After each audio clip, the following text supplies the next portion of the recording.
Congratulations. So you're an investor, you want to be an investor, but you want to figure out exactly what you need to know when it comes to lending, right? And as an entrepreneur, as a business owner, as an investor, it's important for you to understand the lingo when it comes to lending. So let's dive right into it.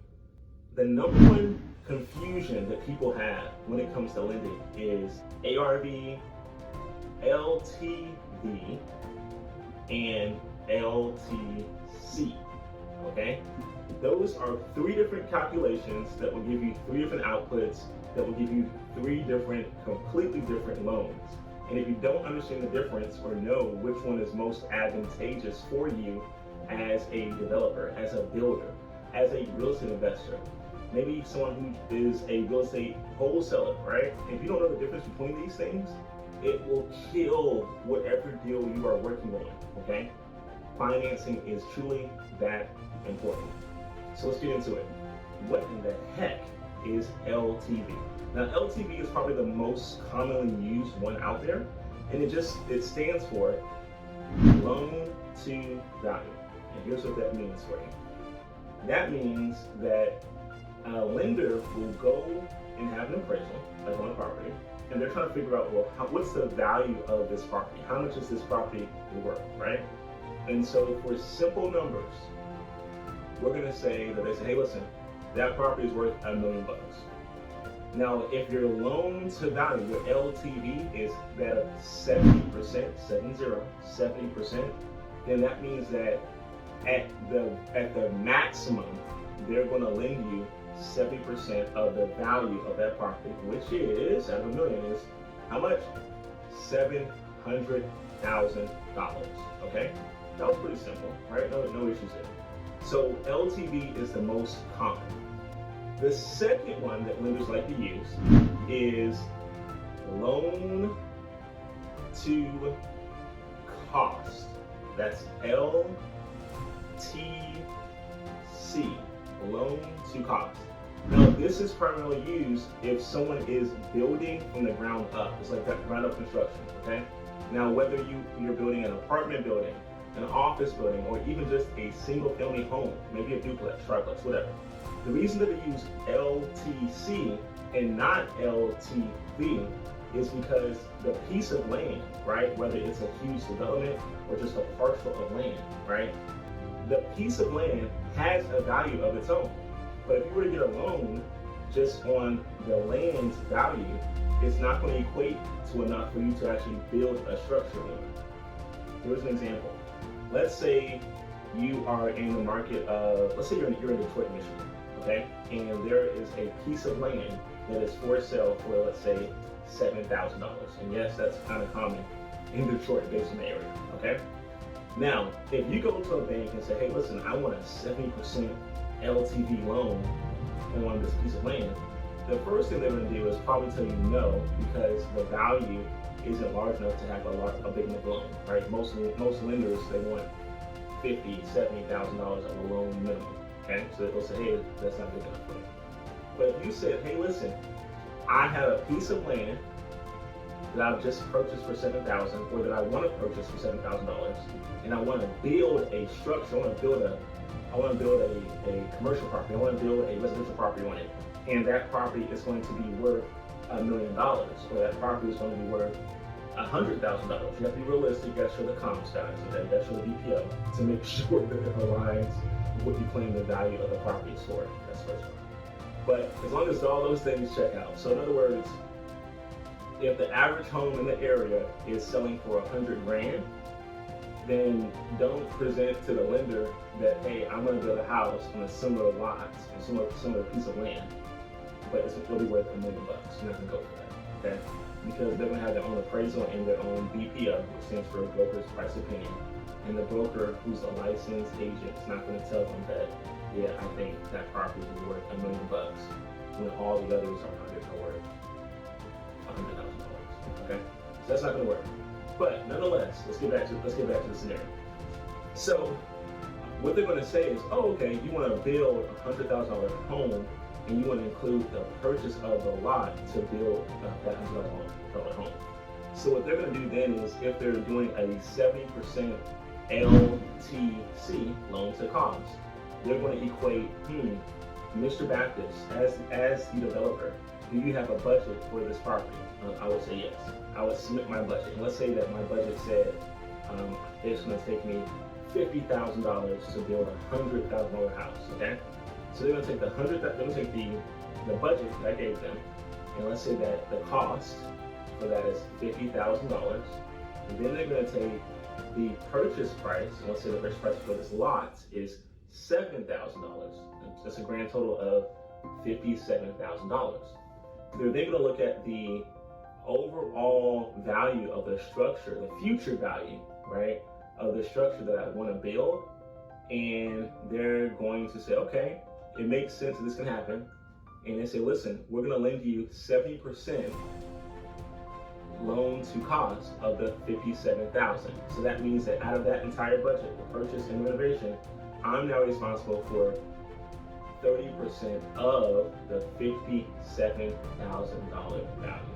Okay, I hope that makes sense. All right. Matter of fact, just for quick math, I'm going to bump it up. Let's say that for quick math, let's say that I'm building a same type of structure, but let's say it's going to cost me a grand total of $50,000. Okay, then that means that I'm going to be responsible out of pocket $15,000. Okay, I hope that makes sense. All right, now let's get to the last one, number 3, and this is one that you don't want to get confused. The last one is ARV. Okay, ARV. ARV stands for after repair value. So you think about it, your ARV is really it's kind of like a collaboration or a combo almost between the LTC, the loan to cost, and the LTV, the loan to value. Okay, so remember, your LTV, your loan to value, is based on the present value of the property or the structure. That's your loan to value. That's your LTV. Your LTC is basically the value of your improvement, right? So the cost of your construction. That's your LTC. But your ARV, if you think about it this way, your ARV is actually the combination between the two. Your ARV is the after repair value. So here's a great example. Let's say you're looking at a property in a prestigious part of Cleveland, Ohio, okay? And in that particular neighborhood, houses are going for $300,000. Woo-hoo! That's a deal in Cleveland, okay? That's a really nice house in Cleveland, all right? No disrespect to my fellow Ohioans, all right? But anyway, so $300,000 house, fantastic. And so let's say that all the houses in the area have sold for $300,000. So let's say you want to get into fix and flips, and so you want to buy things at a discount, okay? And so you're able to get a contract or a purchase agreement with the seller of this house for, let's say, $100,000, right? But the house needs a lot of repairs. So if you go to a lender and they choose to lend you money based on the ARV, the after repair value, then what they're saying is, hey, let's say the ratio is 70% loan. Let's say it's 70% ARV. And what they're saying is, listen, if you have a property that has a future value at some point in time, right, of $300,000, we're willing to lend you 70% of what that future value could or would possibly be.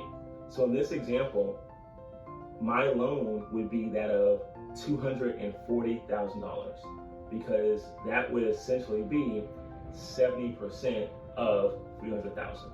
I'm just doing the math off my head. This isn't scripted or rehearsed, okay? So please feel free to double check my math, all right?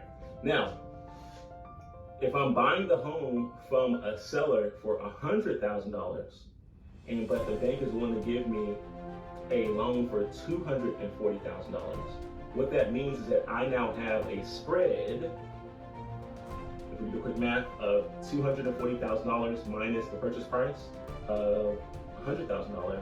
That means I have a spread of, drumroll please, $140,000. That means that $140,000 and $40,000 can now be deployed. It can go into renovations. It can go into exterior, interior, etc., to make that home more attractive, so that when the appraiser comes by after the 9th or 10th or 12th month of my loan, it can verify that the value of the property has increased, and therefore it increases the value of my portfolio, and therefore if I'm flipping the house, I can now sell it on the market knowing that it has or meets or exceeds the needed value to be sold on the market. Okay, so real quick, we're gonna summarize this all up real quick. There are 3 primary types of lending for acronyms when it comes to real estate investing. The first one that people often use is that of LTV, loan to value. The second one is LTC, which is loan to cost. And the third and last one that is most commonly used is ARV, after repair value. Now here's the thing. Lenders can choose, based on the programs that they offer, which of those 3 they want to present to investors, or which of the 3 they want to present to borrowers, essentially, aka, the real estate entrepreneurs and investors. Okay. Well, a lender will choose between the 3 based on what is most advantageous for them, and also based on what is going on in the market. And so you want to be well educated and well versed to know the difference between the 3. And as you're prospecting, approaching other deals, you can quickly run the numbers and say, you know what, my lender is not going to go for that. You know what, that one is going to be out of the LTV. You know what, that one is best for ARV. And you'll be able to look at deals. You'll say, okay, this one's a fix and flip. I can use my LTC product. Great. You'll be able to say, okay, this one is a buy and hold. I'm better off doing an ARV on that one, right? Or I'm better off doing an LTV on that one, right? I want to buy it, but I also want to get the smallest loan possible, right? So, and what also happens is that based on the risk that the lender perceives, based on LTV, LTC, ARV, it will have different interest rates with it as well. So most of the time, LTC loans are interest-only loans for a set period of time, and most of the time, LTV loans are they're not interest-only. Okay. So anyway, I hope this helps. If this does help you or has helped you, let me know in the comments, and I apologize if this is a little bit lengthier than all the others. All right. Talk to you guys soon, and let me know in the comments what you want to hear next.